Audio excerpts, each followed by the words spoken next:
Hoje, conversando com uma cliente, ela falou a seguinte coisa. Cara, eu não sei onde vocês... Algo realmente para mim, porque eu não sei onde vocês procuram. Porque assim, toda vez que eu entro lá no site, só aparece para mim coisas ruins. Não é o que eu quero. Não é... Assim, é ruim para mim. Não sei se é ruim, mas não aparece o que eu quero. E eu quero falar com você hoje, especificamente, sobre você entender que você precisa procurar as coisas certas no lugar certo. Você não procura... um prego em uma loja de bolo, em uma confeitaria. Você não procura algum tipo de celular numa loja de carro, porque isso simplesmente não faz sentido. E nos leilões isso acontece um pouco também. E para isso você tem que entender um pouco sobre dinâmica social e um pouco sobre a vida. Vamos lá. Como é que surgem os leilões? Os leilões, eles surgem a partir de dívidas, certo? Então, por exemplo, os leilões extrajudiciais, eles vêm a partir de uma falta de pagamento. Os leilões judiciais é também por falta de pagamento. Só que os dois são diferentes. Enquanto o leilão extrajudicial ele acontece por falta de pagamento de parcela do financiamento, o judicial acontece por falta de pagamento de qualquer coisa. Pode ser de condomínio, de indenização, de salário, de pensão, enfim, pode ser de qualquer coisa. O grande segredo aqui é que nos extrajudiciais, o que vai ser leiloado é o imóvel que não foi pago a parcela. Então, meio que assim, o banco, o leiloeiro, vamos dizer assim, ele não consegue escolher o imóvel. É aquele imóvel, ponto. Você não pagou a parcela, vai para lá. No judicial, com raras exceções, quando, por exemplo, é por taxa de condomínio ou IPTU, o juiz pode escolher o imóvel. Então, pensa que eu tenho 100 imóveis, quase, e eu sofro um processo, o juiz vai lá e escolhe qual imóvel ele quer leiloar de mim, a menos que seja por falta de pagamento de condomínio. Mas, se não for por isso, quando o juiz vai, cara, ele vai escolher aquilo que faz mais sentido, cara. Esse imóvel aqui é ruim, opa, esse aqui é bom, esse aqui eu acho que vai vender rápido. Então, vamos pegar esse. Sacou essa diferença? Show de bola. Então, você deve entender que há uma maior variedade, vamos dizer assim, é mais eclético, é mais ecumênico, para dizer assim, os imóveis que constam em leilão judicial. Você vai encontrar de tudo ali.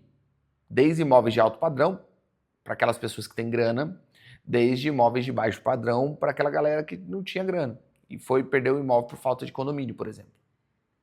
Mas também você vai encontrar imóveis comerciais, imóveis, fábricas, galpões, enfim. Você sabe onde eu quero chegar. Por outro lado, vamos dar um zoom agora no leilão extrajudicial. Onde existe a maior parcela de financiamentos, ou melhor, é inevitável, vamos colocar assim, que cada posição social escolha um determinado banco. Vamos ser mais claros, Edwards? Beleza, vamos ser claros. Quando você pega a Caixa Econômica Federal, o que você acha mais provável? Uma pessoa que não tem grana ir pela Caixa Econômica Federal? Ou uma pessoa que é bem rica ir pela Caixa Econômica Federal? Obviamente que é uma pessoa que não tem muita grana. Até porque vários benefícios, como Minha Casa Minha Vida, acontecem somente através da Caixa Econômica Federal. Então, é inevitável que você vai encontrar uma maior quantidade de imóveis de baixo padrão na Caixa Econômica Federal. Aí, Edwards, é uma regra? Significa que só tem imóvel de baixo padrão? Não. Mas é uma tendência.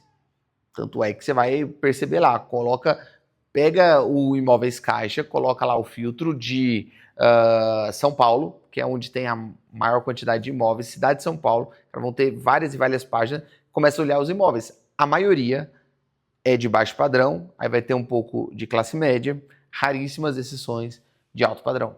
Quando eu estou dizendo alto padrão, eu estou querendo dizer 1 milhão para cima, tá? Não necessariamente é altíssimo padrão, mas você entendeu. Agora, os bancos privados, eles tendem a ter uma maior concentração de classe média para classe alta. É uma tendência. E por que eu estou te falando isso? Cara, você precisa procurar imóveis no lugar certo, porque senão você se frustra. Como essa cliente, que ela está procurando basicamente um imóvel ali na região dela, próximo a Sorocaba, ela está querendo pagar até 1 milhão em um imóvel. Mas ela está procurando na Caixa e não encontrou nada. Claro que ela não vai encontrar. Ela está procurando no lugar errado. É muito mais provável. E aí, quando você entende disso, você começa a entender um pouco de dinâmica social. Por que dinâmica social, Edu? Você começa a entender que o perfil da pessoa que compra o imóvel, ela vai para determinados bancos. E é esse mesmo perfil que vai perder o imóvel, e aí esse imóvel vai a leilão. Mas por que eu quis fazer esse vídeo? Porque isso aí poderia ser um Reels até, né? Porque é um assunto relativamente curto. Porque quando você entende de dinâmica social, isso vai te facilitar a vida no leilão. Você precisa enxergar isso de fato. Por quê? O maior erro que as pessoas cometem é querer olhar qualquer coisa, querer olhar qualquer oportunidade. Elas consideram qualquer oportunidade como oportunidade e isso é um erro. Antes de você querer ir para o leilão especificamente, você precisa saber quem é a pessoa, quem é o público que você quer atender. Cara, isso é bem importante. E quando eu digo que você precisa saber quem é o público, você precisa desenhar ele. Desenha um personagem, dá um nome para ele, fala quanto que ele recebe, fala onde que ele mora, fala se ele tem esposa, se ele tem filho, onde que estuda, onde que trabalha. Isso faz toda a diferença. Porque você está entendendo a dinâmica social. E aí você vai chegar no ponto em que você vai saber exatamente se o imóvel faz sentido para aquela pessoa ou não. Eu gosto de dar um exemplo muito grande aqui da minha cidade, de onde eu estou morando. São José dos Campos. É uma cidade rica, tá? É uma cidade com um custo de vida relativamente alto. Quando você pega ali, pessoas mais pobres, elas tendem a morar mais afastado da cidade. E muitas delas moram na cidade ao lado, que se chama Jacareí. É uma cidade muito mais barata para se viver. Pode-se dizer assim que é quase uma cidade dormitório. Então, quando eu desenho um perfil, um público-alvo ali de classe baixa, que é o perfil que eu mais gosto de trabalhar para o meu patrimônio pessoal, eu gosto muito de apartamentos de baixa renda, vamos dizer assim,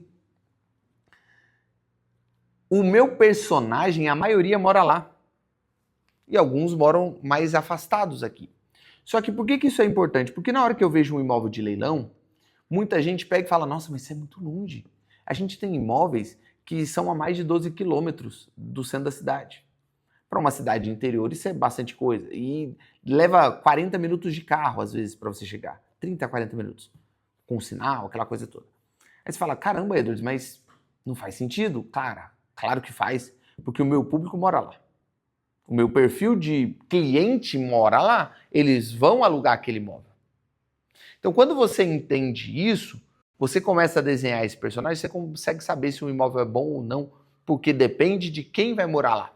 Os imóveis desse perfil, eles não são bons para uma classe média. Não são bons para o cara que recebe 10 mil. Não faz sentido, ele vai falar, cara, é muito longe. Eu nem trabalho próximo ali, eu trabalho do outro lado. Você precisa entender de dinâmica social. Leilão, se você quer se dar bem nisso, você precisa olhar essas dinâmicas e entender como elas interagem entre si. Assim você consegue achar o melhor banco para te atender, no sentido de que onde você vai procurar os melhores imóveis. Nessa tendência, você vai encontrar as melhores localizações para imóveis. Nessa tendência, você consegue saber até mesmo qual que é a faixa de renda que você deveria atender. Tudo isso te ajuda. E aí você passa a ter métricas, você passa a, de fato, viver deste mercado de uma forma consistente, não simplesmente chutando. A maioria das pessoas chutam. E você se especializa numa coisa. Edu, você está dizendo que eu só tenho que comprar um tipo de imóvel? Não. Eu estou dizendo que, se você acha que você deveria viver de leilão, e se você quer isso, eu posso te ajudar. Aqui no link da descrição, Leilão Caixa, do zero à sua arrematação em 60 dias. Treinamento teórico, mas principalmente o prático. Em 60 dias, se você seguir exatamente o que está lá, exatamente, e não arrematar o imóvel, devolva o seu dinheiro. Essa é a chamada, e porque de fato é totalmente impossível você não arrematar o imóvel. Beleza? E se você quer viver de leilão, você vai precisar ter uma estrutura assim, ó. Eu tenho mensalmente, diariamente, semanalmente, ou sei lá, o fluxo de compras que você vai fazer, de arrematações que você vai fazer, o meu formato tradicional e as grandes oportunidades. Hoje, é como qualquer lugar. Cara, pensa na sua casa. Na maioria dos dias, você vai comer ali arroz, feijão, alguma mistura legal, de repente uma carne moída, um frango, salada, tal. Mas é mais ou menos isso. De vez em quando você faz churrasco. De vez em quando você faz um estrogonofe. De vez em quando você faz uma feijoada. Estrogonofe nem tanto, né? Mas de vez em quando você faz uma feijoada, um churrasco. Mas não é todo dia. É mais ou menos assim. Então, no dia a dia, você vai ali pegando, no meu caso, no dia a dia, eu pego os imóvelzinhos. Padrãozinho, MRV, baixa renda, é o meu padrão. Pá, pá, pá, pá, pá, pá, pá, pá. Opa, de vez em quando, pá, dá um tiro. Pega uma lasanha, pega uma feijoada, pega um churrasco. No dia a dia, arroz e feijão, arroz e feijão, arroz e feijão. De repente, o seu arroz com feijão vai ser diferente, devido a uma estratégia específica que você tem, tá tudo bem. Mas, às vezes, você vai dar aqueles tiros. É isso que você precisa. O leilão, ele funciona dessa forma. Não é simplesmente você abrir numa página de leiloeiro e sair analisando todos os imóveis. Quando tudo é uma oportunidade, nada é uma oportunidade. Lembra bem dessa frase. Fechado? Espero que esse vídeo tenha te ajudado. Nos vemos no próximo. Aquele abraço. Valeu!